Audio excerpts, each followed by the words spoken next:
Hey everyone, a few more comic book thoughts for this week.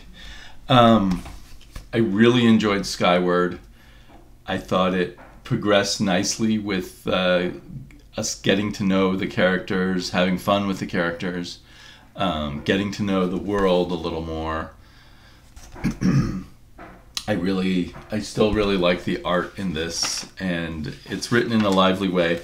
I don't think it's a super deep story. I guess there's a lot of, like, now that we're learning about the surface world, the people who have a lot of money and can afford to, like, magnetize themselves to the ground, so to speak.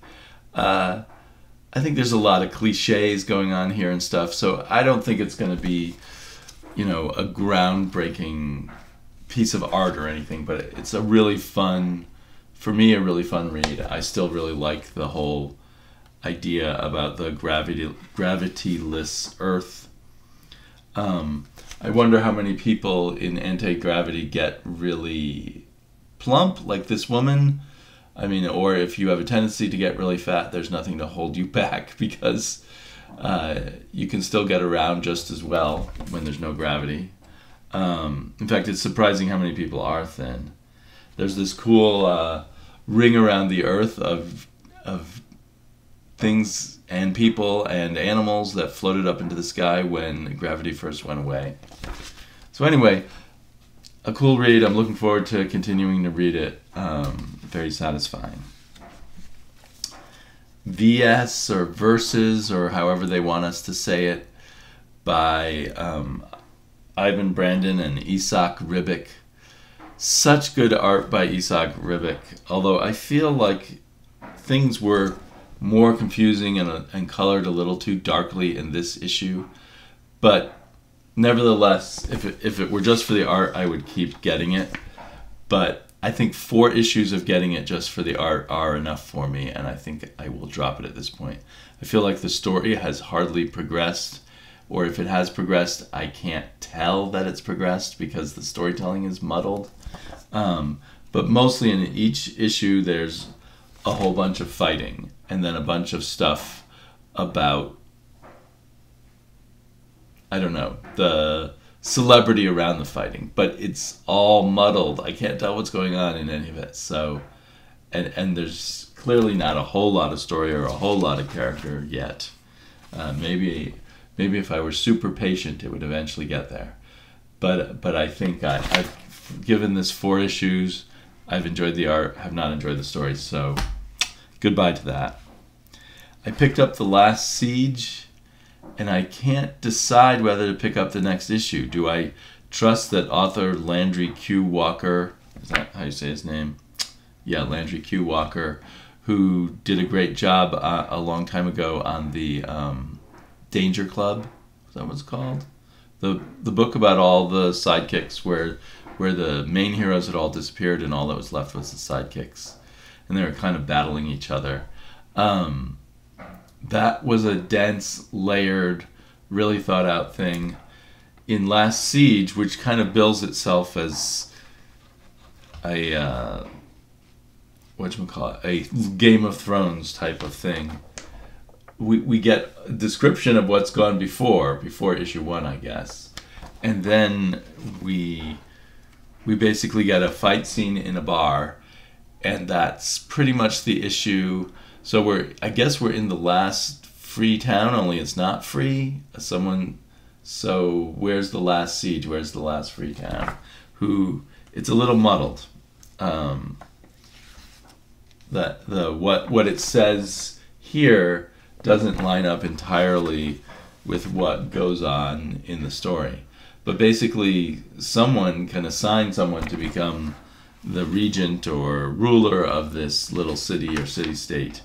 And there's been some confusion there, and the new guy in town is now the ruler of the town or the village or the city or whatever it is.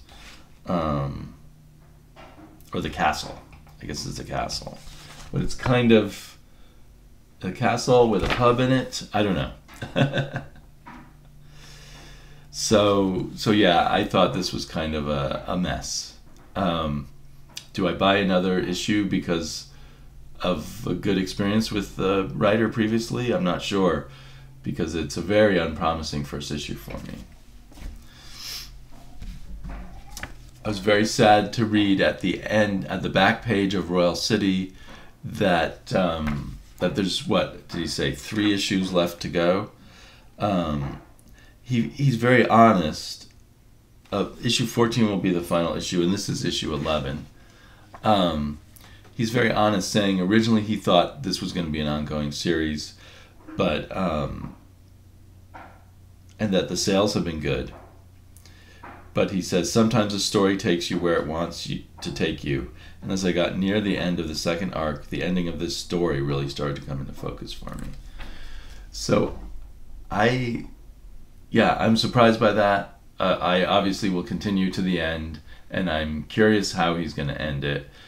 It's a story of real life, but with a twist of a ghost, or possible ghost, or group illusion, or memory, or group memories of the sort of central figure who died young. I still feel like there's a lot to go, so I don't know. I think it's very intriguing, the entry of this new character. I guess I won't spoil who she is for people who will be reading in trade, but it adds a nice twist and layer to things. And yeah, just another really good issue of Royal City. It reads really quickly. Probably Royal City wants to be read in trade, so I feel like the stubborn floppy reader just continuing to read it in floppies. But I enjoy reading it, so I never feel cheated by it, even though it's probably mostly written for trade. Marvel 2-in-1 was really cool. Continues to be really cool. Can't believe we're on issue 6 already. It feels like less issues, but this is kind of the finale of the arc. They're in another universe where Doctor Doom has become Galactus, and they have a big fight where Johnny and the Thing from our universe, the 616 universe, team up with the remnants of the Marvel universe in this universe, where most of the universe has been eaten up by this Galactus Doom. And they use Pym particles to enlarge Ben Grimm in this scene. They have stated that Ben Grimm is kind of losing his power, but he manages to have a fight with Galactus here. The art is good. I guess there was just a fill-in artist, and I did not know that Jim Chung was coming back, or however you pronounce his name, Chuang. But he's really good. I hope maybe they'll use him as the fill-in artist for Sarah Pichelli when they're doing lots of Fantastic Four. Although maybe this 2-in-1 is going to continue even as the Fantastic Four title comes out, and that will be interesting. But overall, just a really satisfying conclusion, kind of wrapping up this adventure, and they move on to the next universe.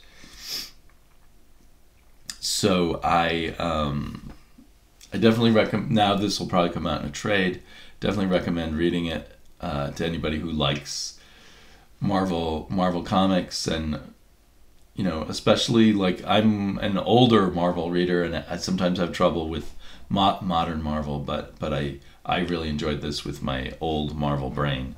So older fans might particularly want to look for that 2-in-1.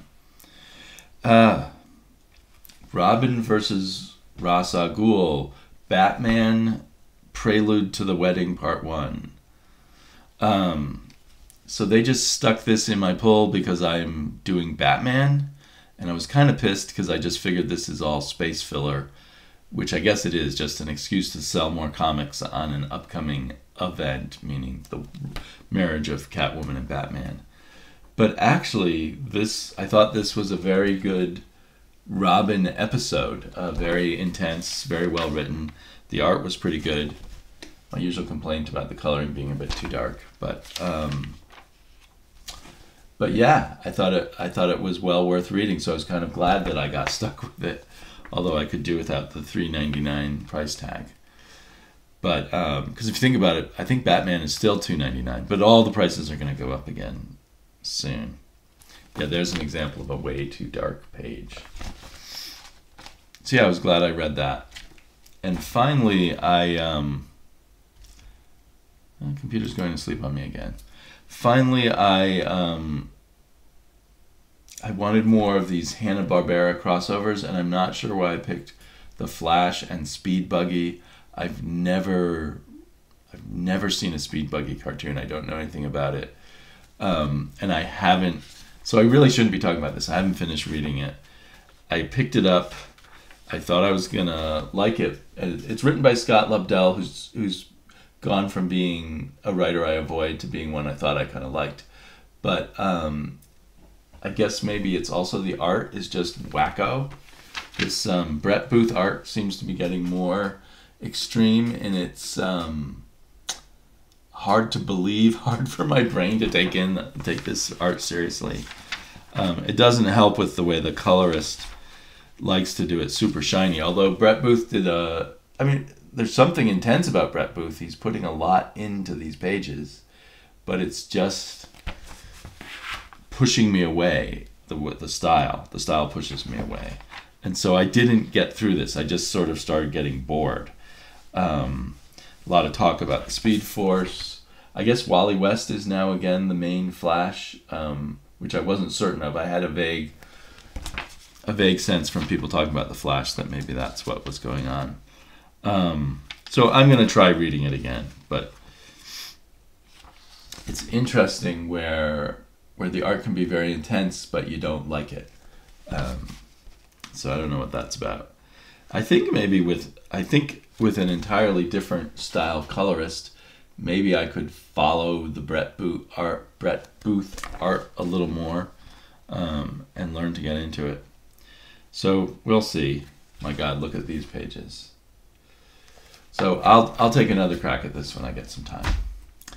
So that kind of wraps up my thoughts for the week, I guess. Maybe I'll read some comics tonight, but probably you won't hear from me again till getting past the next Wednesday and some more new comics. Talk to you all later.